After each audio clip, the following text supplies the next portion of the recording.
sin Ezima Israel te Canan zona na pui bangin Nay hin pui lung tao ve Canan ho bung Jubilee Jubilee da Hinay ta chu aging tay Hallelujah Ingay dam na sang hat na Jubilee hen Hipata in lem che ute amin thiên chu lâu pi hen hallelujah Ba thiên mi lung se na long lâu en sing na lem bel chi na dingin kahin tung do ta ve tu ni Jubilee song palo pi na Thadam cha te zo se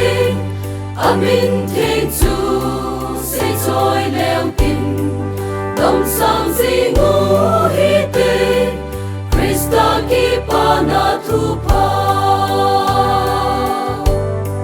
Jubilee da Hinay ta chu aging tay Hallelujah Ingay dam na sang hat na Jubilee hen Hipata in lem che ute amin thiên chu lâu pi hen hallelujah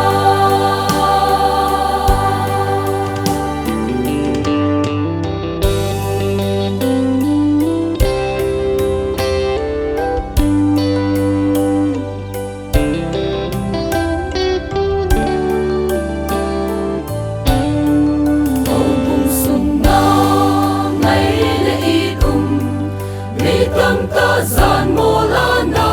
lim tai tu hin pa lal tu na anga kia ngồi lâu chu và chơi yun tin thang van dong con a con a gal ga nui Jubilee ni khat chu mun na le khom ting in ei nga si ngui Jubilee da Hinay ta chu aging tay Hallelujah Ingay dam na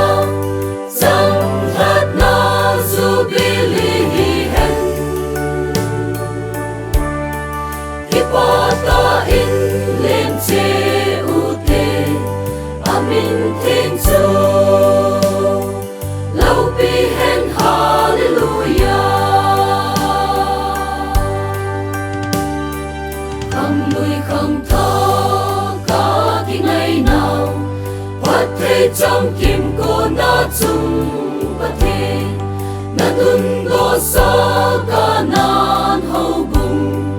Ni tin pa tin Hit bui kết nin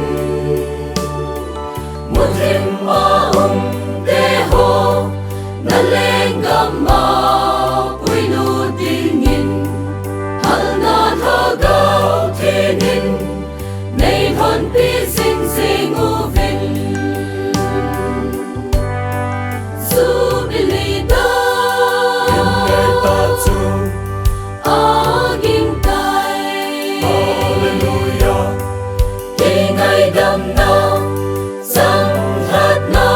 Jubilee hen Hipata in